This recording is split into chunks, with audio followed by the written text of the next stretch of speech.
I usually try to come up with some cute little introductory line. I've got nothing for you right now. If you could see my jaw, it should be dropping to the table. I've even hours later.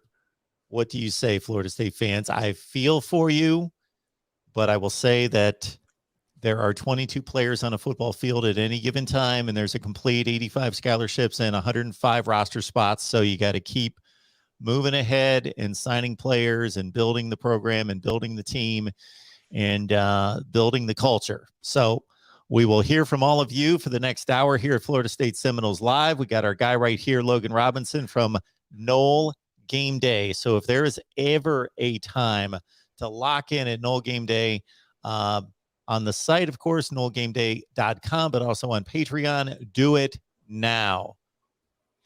Logan, I would ask you normally how you doing. I think I know how you're doing, but again, there was a complete recruiting class, and we will talk about all of it, not just Travis Hunter, but all of it. So, we appreciate you being here.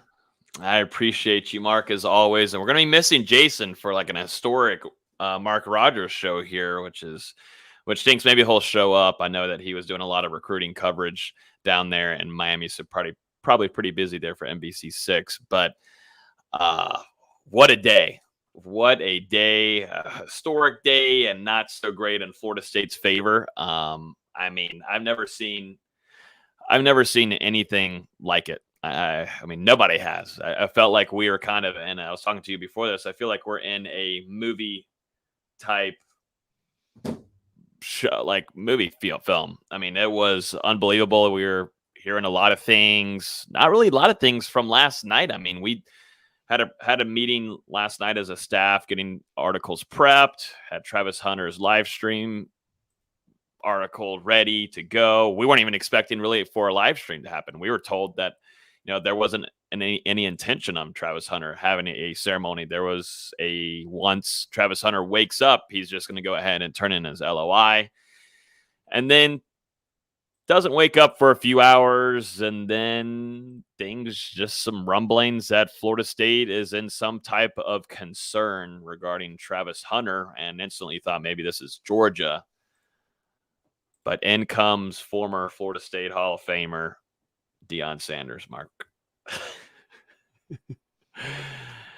And this is where, I mean, Deion, there's 50-50 fans on him. There's either you like him a lot or you don't like him a lot. He showed a lot of optimism. He promoted Florida State good little bit for the little bit of time Willie Taggart was in Tallahassee, and that kind of fell off once Willie wasn't doing so well. And then, now pretty silent. I feel like Florida State maybe have ticked him off that they didn't hire him. I had never suggested Florida State to make a hire of a coach that doesn't have any kind of college experience coaching at the head coach level. I think everybody, along with you, Mark, would agree on that. We're not, and I don't think any expert has to really state that, but seems like Deion definitely still has a grudge against Florida State. So as we know, Deion Sanders works under Barstool. I messaged him a good long while back, right when he was joining Barstool. I was wanting him to come onto our show to talk some Noles because he had been on before, like I had said. And, he told me, no, I can't do it. I'm with Barstool. My contracts won't allow me. Can't come on the show. I'm sorry. I said, okay, that's fine. All this kind of thing. So we kind of communicate here and there through Instagram. And, he's gone really silent on me lately. And messaged him today asking, once the rumbling started about Travis Hunter, I was like, hey, are you about to do something crazy here, coach? And he read my message and did not respond to me. And that was one of the first times really he's read it and I haven't given a response. I knew something was up with him. And, Barstool, Penn Gaming is the casino, sports betting, all this kind of stuff, all kind of company, this big time mega company that does your gambling there. They are teamed up together. Barstool, they had a $400+ million deal with Barstool. Barstool giving some rights to Penn Gaming. All of this just combined with also things that I've heard of additional sports athlete agencies getting involved in this too.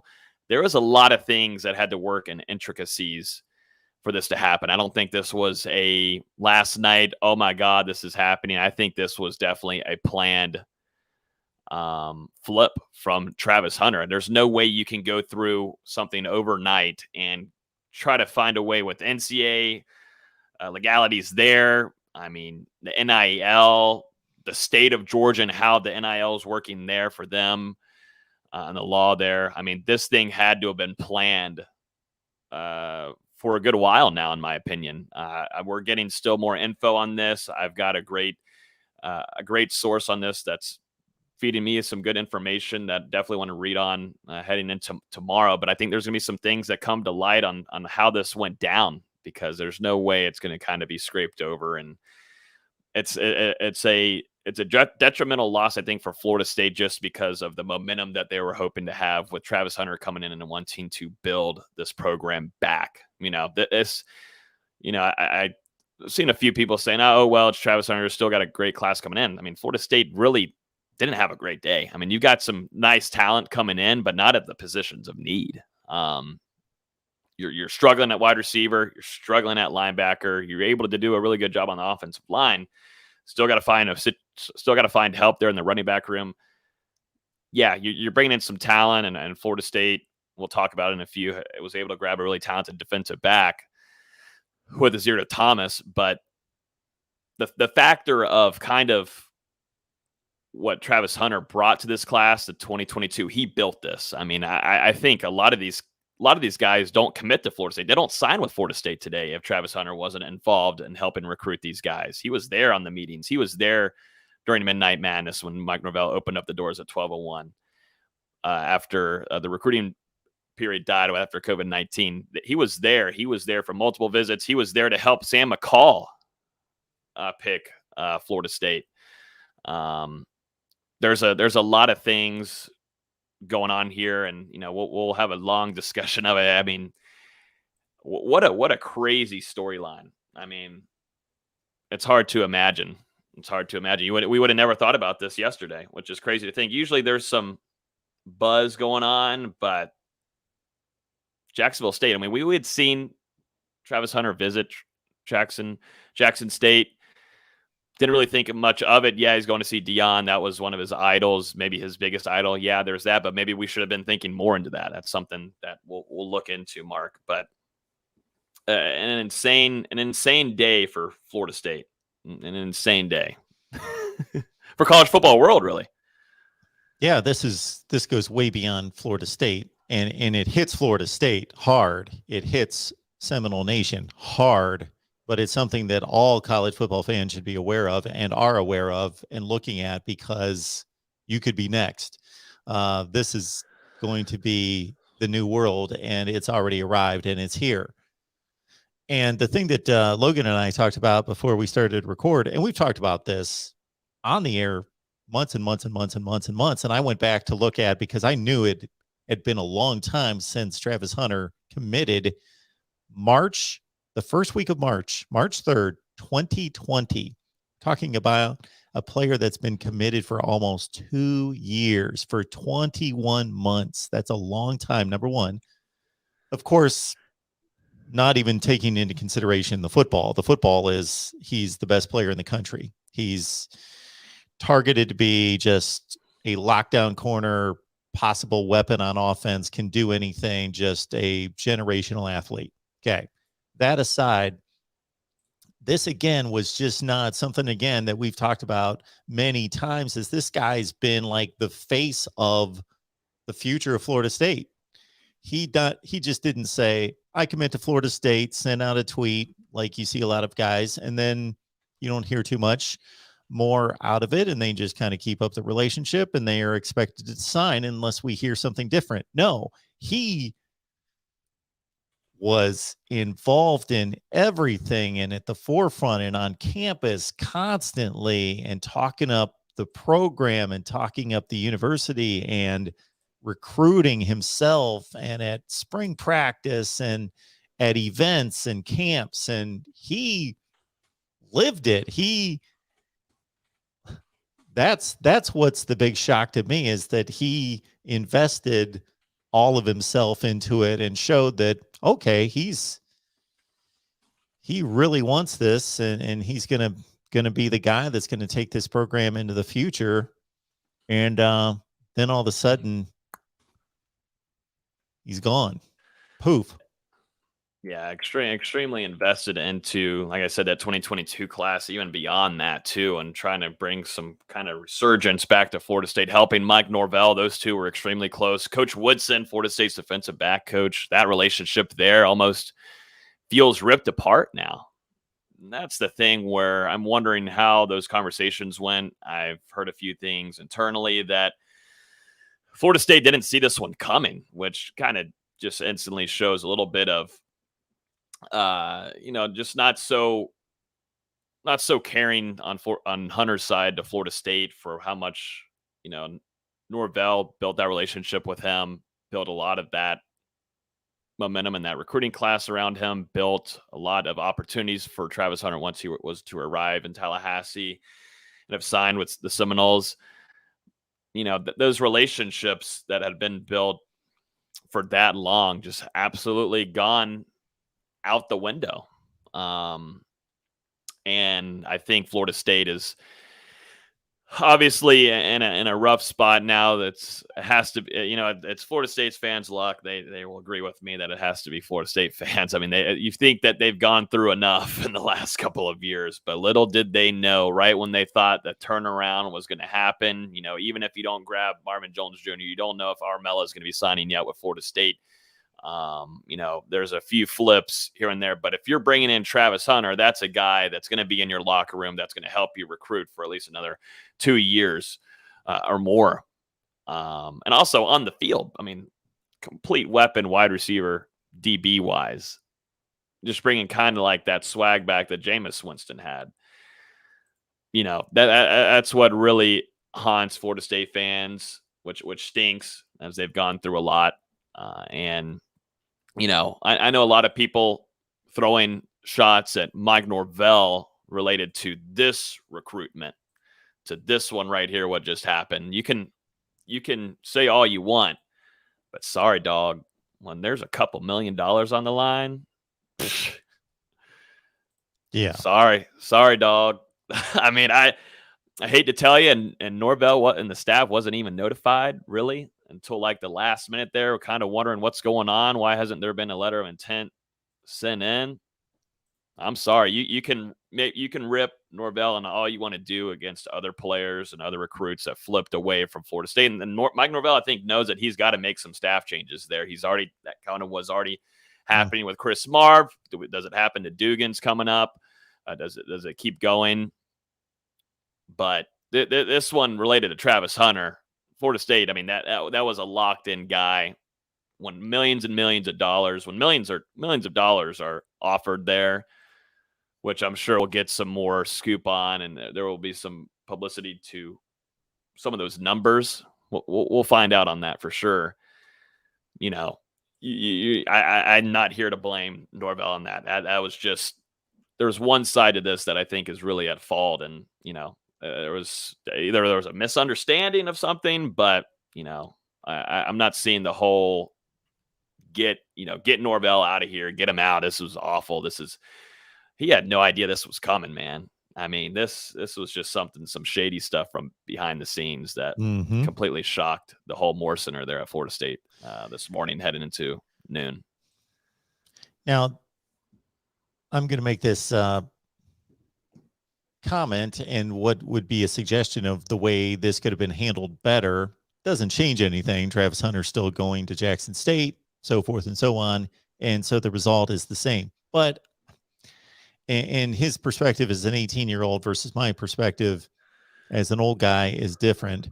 But I got to think, with all of that time that it took to set all this up, like you just mentioned, behind the scenes, and if he had that level of respect and care for Florida State and everything that they've done, even if he had to make a decision that he wanted to make or didn't want to make, but said, I can't turn this down, I'm going to do this, to lower the boom on National Signing Day on the announcement versus coming out maybe a day early, flipping and so that there wasn't this big buildup where people were just expecting he's going to make the obvious announcement, and then it becomes this just shock when he makes the announcement. I don't know. I think it could have been handled better. It's the same result. He's gone. Just my thought on that. Yeah, no, there had to have been better. There needed to be better communication. But we don't know what happened internally. You know, I'm sure for the next couple of days we'll hear more things, and that will come to light of what really went down. Maybe it won't. I don't know. But usually the Twitterverse will find it, and the Discords will find it eventually. But it's just a crazy kind of day. It stinks. You know, I feel really bad for Florida State fans. And, you know, you got a guy that's coming to the spring game this last season. He had 100 fans around him at the Unconquered statue in front of Doak Campbell Stadium, taking pictures with kids, signing autographs. He was around my family too, there for a little bit before the spring game, talking with them, getting to know them.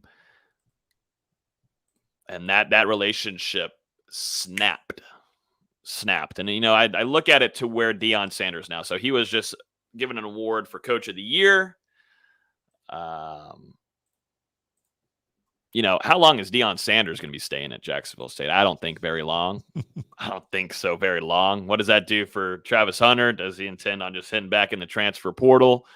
What does that do with the monetary wise? What does that do with that money bag? You know, I don't see Deion Sanders staying there for much longer. If he has another good season next year, some college out there will give him a shot, most certainly. Mm-hmm. But what is that? I mean, what is back in the or go into the transfer portal? I don't see him.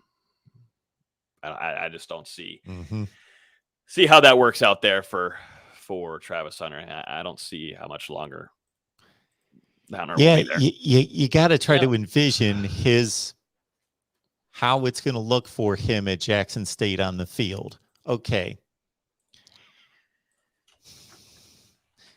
Let me take it here first before we get to on the field, because a number of people had commented. And of course, Travis Hunter's statement on Twitter very much spoke to the move that he made toward the future of historically Black colleges and universities. Okay. That in and of itself is a noble gesture, noble decision to make, if that's your decision. If you're getting paid to do that, then I kind of question whether you made a noble decision to try to honor historically Black colleges and universities past and try to move the football level and status into the future to what it's been in the past with Jerry Rice and Walter Payton and all the players that he named, and to bring it to some kind of level where it is playing at a Power 5 level, let's say. And you could read into what he had to say that he sees himself as some kind of pioneer of bringing historically Black colleges and universities football to some level that we've never seen, and bringing it to the status of, you know, big time college football. And if that's his mission, that his purpose, that is his incentive, that's noble. That's the decision he made. And that would be, that could be respected. But if that comes along with a huge paycheck, then that wasn't the decision. It had to have the paycheck with it. So he made the move because of money and NIL. And then this was a nice way to wrap it with this noble gesture of advancing, historically Black colleges football programs. So that seems disingenuous to me. Now on the field, what does his career look like if he stays at Jackson State? If he's at Jackson State, he's not playing against NFL caliber players that are going to test him I don't know what their schedule looks like out of conference. They may have scheduled a couple ACC, SEC type teams. I don't know. I'll look that up here in a second. But just because he's the best player in the country, and he could step onto an NFL field tomorrow and be given some kind of roster spot and opportunity, but he still has to develop as a player, and he's not going to get that opportunity there anywhere close to what he would get it at Florida State or somewhere else. Mm-hmm. Yeah. No, and I think Florida State too on their end, they had put out a lot of. I know for sure. I was told this last Friday that Florida State, not only for Travis Hunter but other big time targets that they were trying to get their last minute, were doing a lot of presentations regarding the Rising Spear, which Florida State, that's going to be their NIL program there that helps student athletes grow their brands, help them social media marketing, all of that stuff in that nature, social media, like all of that, influencing techniques, all that, and there's offers too on, NIL opportunities, local businesses, situations there on how to, enhance your following. Florida State did its job there. And I think they were one of the first to really get these programs initiated since it was announced in Florida, the state of Florida was allowing this. But then it kind of comes to a point where, Florida State has struggled money-wise for a good amount of years. I mean, we all know that. That's why they brought in Mr. Alford, who's now Florida State's athletic director. They brought him in as the CEO of Seminole Boosters to really get that thing kicking again and bring in some money to pay the bills. But Florida State doesn't have, first off, the SEC money. No, they're not. It's hard to compete that way, combat it. But Georgia's doing its thing. We kind of know what Georgia likes to do on the back end of recruiting. We know what's going on there now with the opportunity of kind of being like, hey, NIL, here's your really good money bag here we can hand off to you. Florida State doesn't have those kind of advantages. Just to say it straight up, they don't have the money kind of capabilities that some of these other schools do. And by far, yes, Travis Hunter would have been. He already is an in-home name here in Tallahassee. I mean, almost the state of Florida, almost across the country, but definitely in Tallahassee, everybody knows Travis Hunter. So he would have already had that kind of brand and that name likeness coming in. I mean, if you wanted to make merch, Florida State fans, that shop would have been blowing up. The site probably would have crashed, but Florida State had a big advantage here for getting Travis Hunter here and doing a lot of things, and the recruitment went very well. Just crazy to think, though, wins a state title, about to play in another high school football game before he ends his career in Collins Hill, Suwanee, Georgia, and he's not going to be a Seminole. We would have never even thought about that last night, even.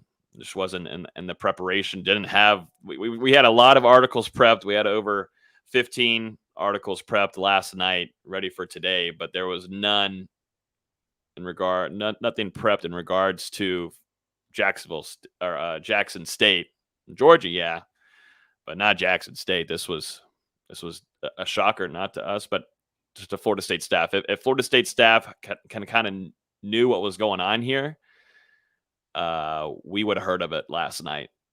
Today they were in shock in the Moore Center.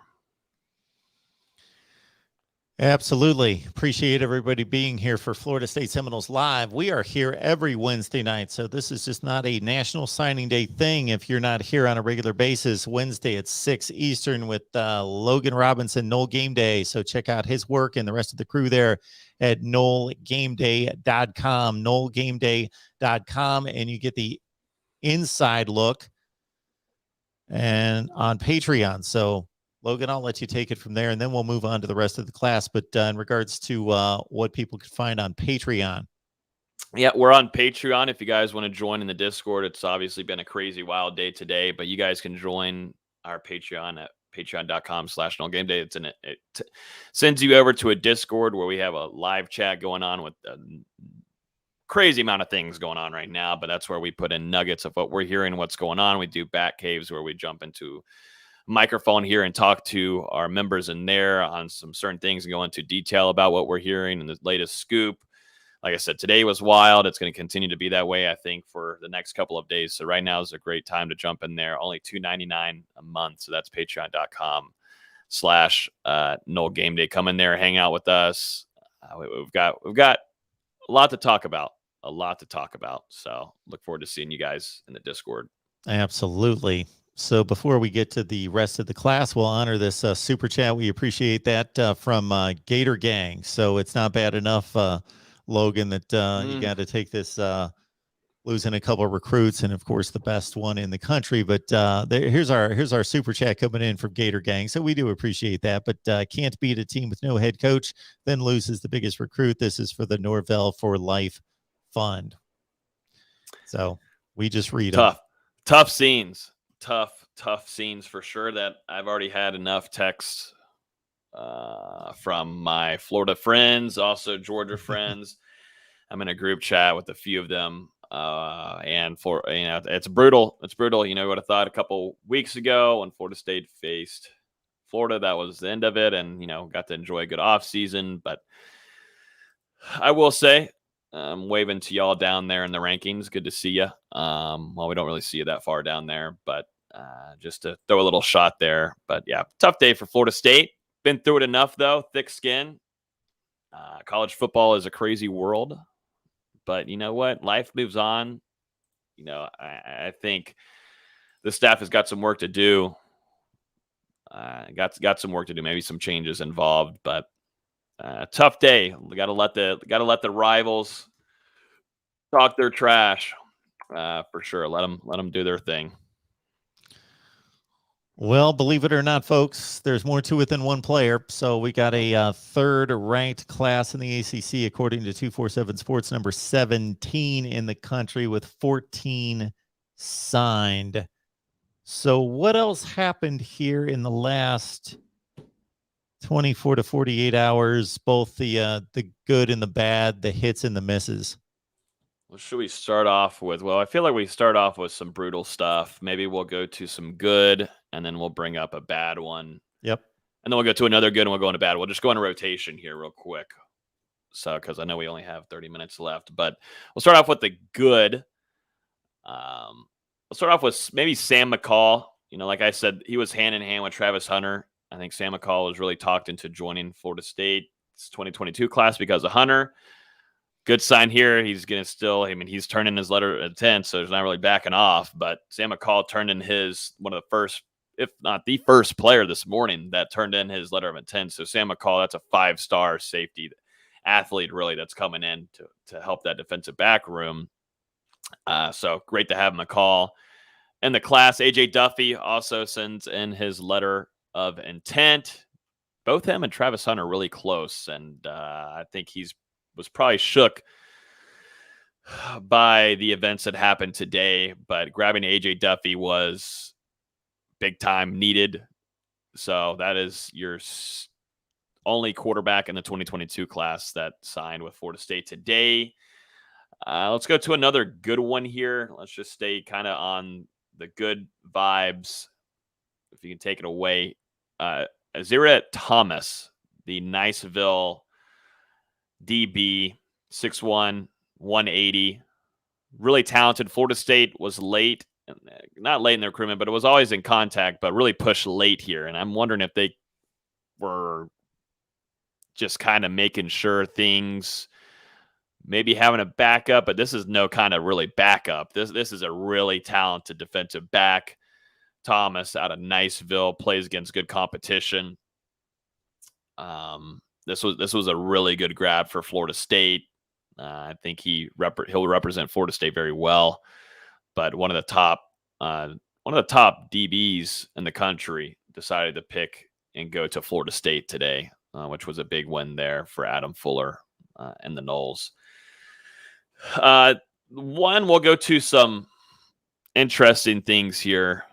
Julian Armella, who legacy offensive line recruit, is deciding to kind of push back his signing. We don't know if that's going to be all the way to Friday, or if that means even further into February.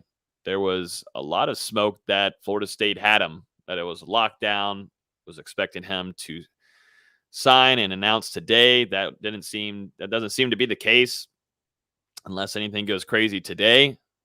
But Florida State is probably still trying to wonder what's going on there with him. We thought earlier in his recruitment that LSU was the big school that he was going to. I think that still would have been the case if Coach O was there and things were going fine.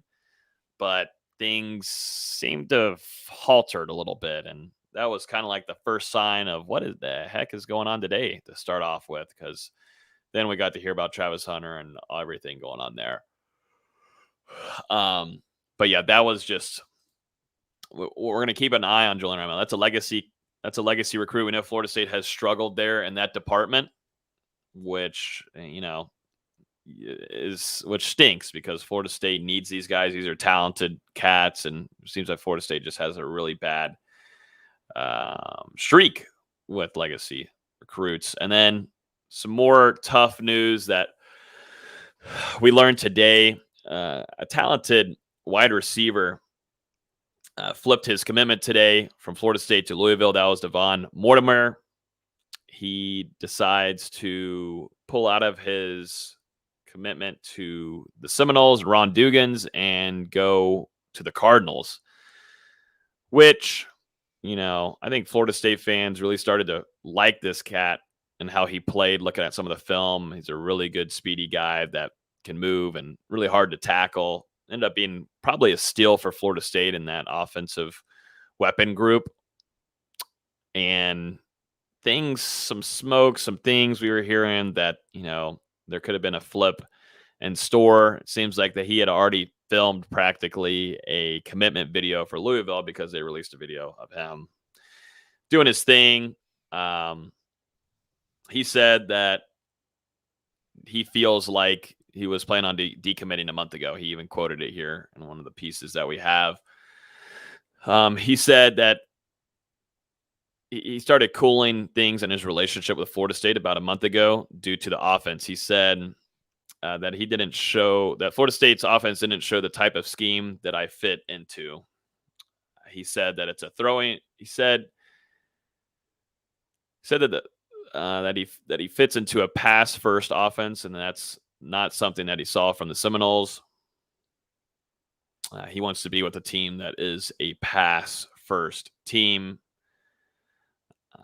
And he just commented on Louisville, saying that he thinks that they will help him become a better man, an athlete. He was asked too if he felt any remorse of signing with another school, leaving his commitment from Florida State, and he said, "No, sir." So that was one of the big kind of stabs for the day there, to really end it off where Florida State was in somewhat of a contention to keep him. Coming into today, I was not so. Didn't feel like Florida State was in a good spot. Then we move over to the last little bit where Florida State, their number one target on their board for months and months and months now has been Marvin Jones Jr. Didn't expect him to pick Florida State today. Georgia really got in there late and was able to grab the really talented edge rusher, former Knoll legacy. Had Hall of Famer Shade Tree there sitting next to him. Mr. Shade Tree didn't look so pleased. I don't blame him so much. Shade Tree is very vocal about his support to Florida State, so maybe wasn't too big of a fan on his son's decision, but we won't take anything away from him on that. With Marvin Jones Jr., best of luck to him, but Florida State isn't able to land their top target. Florida State did everything they could on that recruitment, but things just didn't work out. He's heading to the SEC along with Earl Little Jr., where he goes and picks Alabama. So what a roller coaster. What a roller coaster of a wild day. I mean, it is. It's going to be hard for some people to be sleeping tonight, or who knows? It might be like me, and I'm just completely worn out, and so I might just pass out since being up since 5:30. So, who knows? Best of luck to you. Oh man, Logan making all this work, and you got one more show tonight, right? Yeah, one at 7:30, and we'll see if I'm awake for that. I'm gonna need some caffeine. All right, everyone. 7:30 right here on YouTube. Head on over to Knoll Game Day. Check out more with Logan and the boys, chopping it up some more. Trying to make sense out of all this. Yeah, no, this has been a wild one. I think Florida State will barely hang on to a top 20 class, whereas they were competing for a top 10 class. Travis Hunter stays in this class. You're looking at you're right there on the edge of landing a top 10 class for Mike Norvell and company. That staff had done a really good job, I think, in these recruitments, but something didn't work out. And I don't blame where this class kind of got shook today because of Travis Hunter and him being a bell cow, big time bell cow for the class. And, you bring in, some positives here. You bring in a really good offensive line class, which I'm really happy about. I think Florida State's bringing in some dogs there on offensive line with Jalen Early, Kashawn Sapp, who I think is going to be a big time for the Seminoles in his career. For his career, he's going to do a really good job. Tallahassee, you're able to grab also Daughtry Richardson. You got Kenyatta Charlton, who is going to be a project. He's a big boy. He'll just have to slim down a little bit, but that's a cat that's I think going to get some playing time at Florida State eventually. And the problem is that Florida State,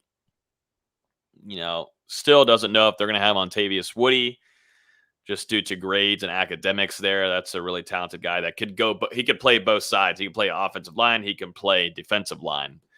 But that's a really talented guy where Auburn was really trying to get the swing on him. But Ontavious looks like he won't be able to sign during the early signing day period. But you got Omar Graham Jr. at linebacker, and that's all you got at linebacker. I can't make it up. I mean, Florida State is extremely thin there. We know that. I mean, Omar Graham Jr., the good thing about him, he's not a 3-star whatsoever to me from what some outlets have him as. He's really, really talented guy. He's more of an athlete to me. This guy can play offense. He's a heavy hitter. He's not going to play offense when he gets to Florida State at all. He's going to play really solid there in that linebacker spot.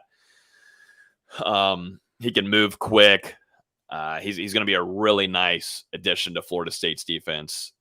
And I think, the main problem is here, you're not bringing more of Omar Graham Jr.'s. That's all you got there at linebacker. Florida State has got to hit the transfer portal. This is where a lot of our coverage is going to head over to, because Florida State has got a lot of work to do in the transfer portal. Once again, they're going to have to pull off something crazy. They were able to do it this last offseason, but man, you got to do it again for back-to-back years. We'll see if they're able to pull it off. Yeah. So is there any possibility of a quarterback being landed out? We've got quite a few quarterbacks. Max Johnson obviously has the connection there, but you laid it out for us last week that you weren't that optimistic that that was going down in regards to him coming to Tallahassee. Yeah, no, I don't see that happening unless there's some crazy stuff going on behind the scenes that I don't know of. But I know his brother committed to Texas A&M today, unless I completely missed it. Max, he didn't pick a school today, if I'm correct. He set a decision date. But yeah, I don't see Max going to Florida State as of right now. From what I've kind of got rumblings of, is that this is going to stay extremely silent. The family, Brad, wants to kind of keep this all hush hush. And that's how that's going to work for the recruitment. That's how it's going to work. If I were to predict, he'd go join his brother at Texas A&M with the QB whisperer, Jimbo Fisher. Wouldn't be shocked by that at all. And so we'll see how that goes. Any other kind of transfers? I don't think Florida State is heavily pursuing. I know there's been contacts made with a few, but no true pursue that I know of yet. We'll see if that changes. But I think Florida State would definitely like to bring in some depth there at quarterback, because right now you're looking at Jordan Travis, Tate Rodemaker. You lost Trevor Purdy. You're bringing in A.J. Duffy. But other than that, you're you're really struggling in that quarterback department, at least depth wise. And we know how kind of things, how kind of limited sometimes Jordan Travis may be. You definitely just want to have some help there in the back. So they're gonna most likely pursue a name or two in that quarterback room, in that transfer portal.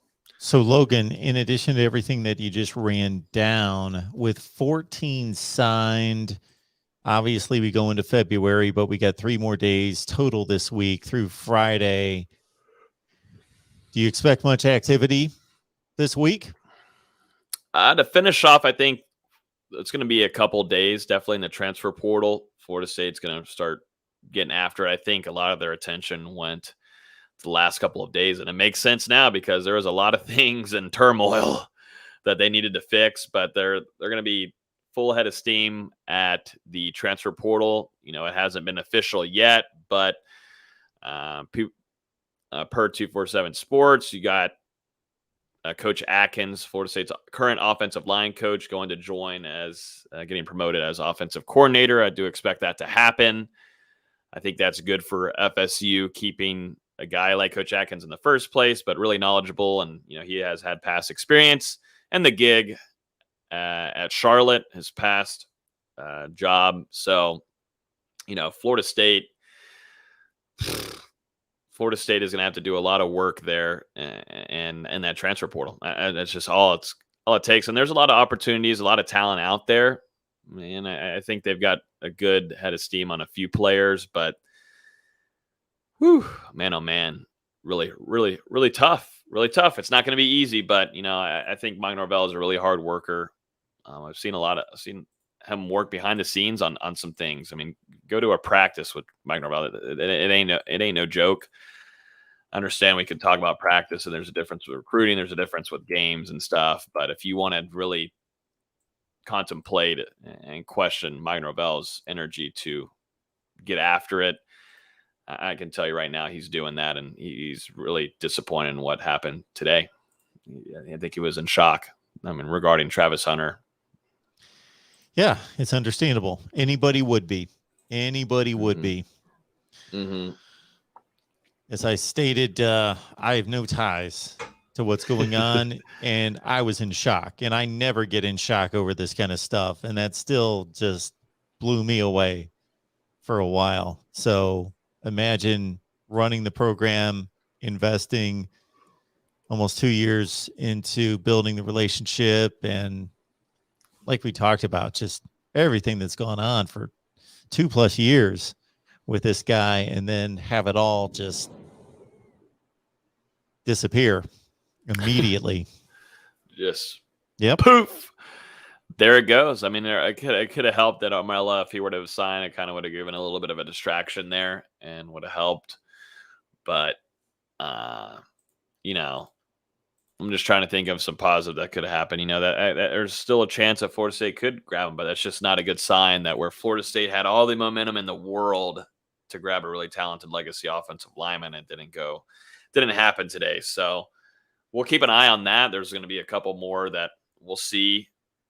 Can Florida State have some magical moments? The main focus though is going to be in that transfer portal, and it's crazy, I'm interested to see how the NCAA thinks about this with the whole NIL going on. That creates a whole different kind of conversation. The podcasts are going to be flying through the roof.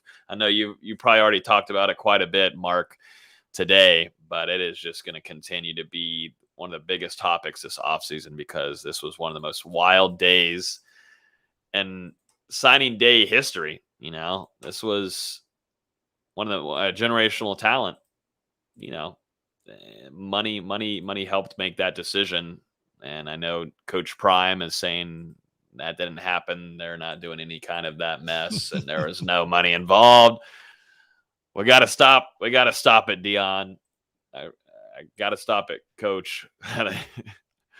Let's just, if this isn't 2 years ago where that would have been illegal, so you don't have to pretend anymore. Just call it for what it is.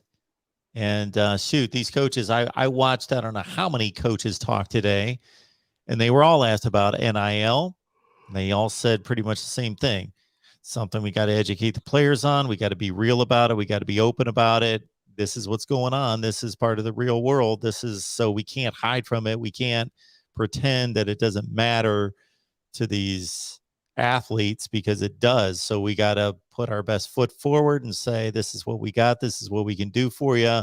Here are the opportunities. Here are the pitfalls, all that other stuff. But don't pretend that you didn't get a player because you had an NIL deal for them. You can talk about all the other stuff and say, he loves the university and he loves his new teammates, and you can say all that other stuff, include that if you want to, sure, but don't pretend that it didn't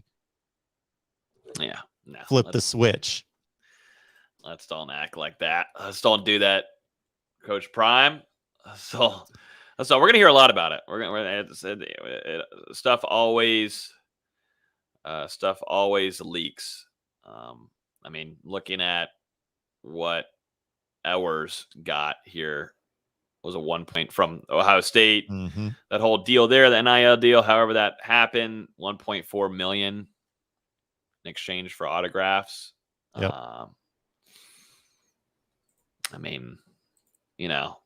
It's wild.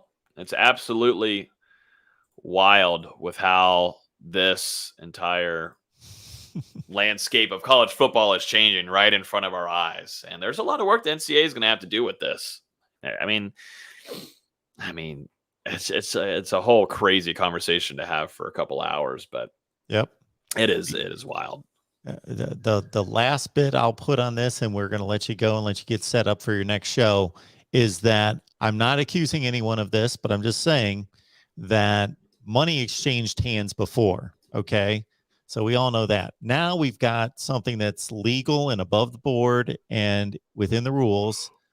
But what's to stop a football program, an institution, from saying, okay, we got $2 million from this NIL deal, but we know that this is going on over here and this is going on over there, and they potentially got some sweeter deals with some more money involved elsewhere. So we as an institution can now we can more camouflage the money that we want to put into this. So we can kind of, behind the back door, we can sweeten the pot for this $2 million deal that we're getting from company X. We can make it a $4 million deal and nobody's going to know. I'm not accusing anyone of that and not saying that it happens, but shoot, if I'm coming up with that, then I just think that could be out there as well. So yeah, no, it's going to turn into almost like free agency. You see with NFL guys, and it's going to turn into free agency. These guys are going to have managers. It's going to almost feel like that. Give it a year or two. You're going to have conversations of what are you offering better with this NIL deal? What are you offering better to my player here? Yeah. What are you offering better to my brother, my son? What's the better offer here? And, schools are going to have to compete with that now unless things change. And I think there's might be another conversation that NCAA legal teams, state laws, they're going to have to go through and look at. Yep. Yeah. I am all for it. And I believe people should be able to make a buck in this country. I am absolutely for it, but there needs to be some kind of restrictions and just some guidelines placed on it to rein it back in, because look at NFL free agency, and that's what everybody's comparing it to. There are guidelines and restrictions to NFL free agency. Not every player in the NFL is a free agent. You can look at your favorite team's roster and okay, we got 90% of this roster's locked down for next season. Okay, we got to deal with these free agents, okay? Because guys sign contracts, they're tied to the contract, and when the contract runs out, then they become a free agent. But that's probably 10%, 15% of the league each offseason, maybe. Mm-hmm. It's not everybody. Yeah. Everybody can become a free agent in college football. Mm-hmm. So somebody needs to get a handle on that. Yeah, agreed, 100%. Any player, name any player in the country. Tomorrow they could wake up and look at the sky and think, I don't want to be here anymore. I want to go somewhere else. Okay. Transfer portal. Boom. I Yeah. didn't like somebody shot me a dirty look on campus. I don't like that. I'm gone. Whatever. It doesn't matter. You can just get up and go. Yeah. There should be something to that scholarship that means something that's going to nail it down for. I still want them to be able to have the opportunity, but there's got to be something done to make it a little bit more concrete, like a contract. Yeah. All right, man. We know that you've been running on fumes and you still got a whole other show. So we want to point everybody over to Knoll Game Day right here on YouTube. So head on over there for 7:30 for Logan's show with the rest of the crew from Knoll Game Day, chopping up Florida State. And we're also doing a little Miami deal here in the Voice of College Football on the Miami channel coming up next. Oh, man. Jason's missing out on that. He could have stayed in here and talked some good stuff to them. I don't know. I can't even say anything. I can't even say anything today. So what's the over-under on if the name Travis Hunter is going to be brought up during the Miami show? Oh, it'll be brought up to entertain that Miami crowd that will be in the comments. Yes, I will not be bringing it up because it has nothing to do with Miami. I will not bring it up, but yeah, I guarantee it will be brought up. Yep, absolutely. It'll be fun for them. They'll have a good time in the comments over there in Miami Central, whatever you call it, time that they'll be having. All right, Logan, we appreciate you, man. Thank you. Have a good show. I appreciate you. I appreciate you. I'm losing my mind now. I appreciate you too, Mark. I hit this all the time, Logan, man. When I sit up here and talk for hours and hours and hours, stuff starts coming out of my mouth that I don't know what it's going to be. Oh, I gotta go crazy. I'm about that point now. We're at 7:00. Whew, man. I just know I need caffeine. So that's what we're going to do whenever we get off of here. There we go. Logan, appreciate you, man. We'll see you next week. Thank you. Appreciate you, Mark.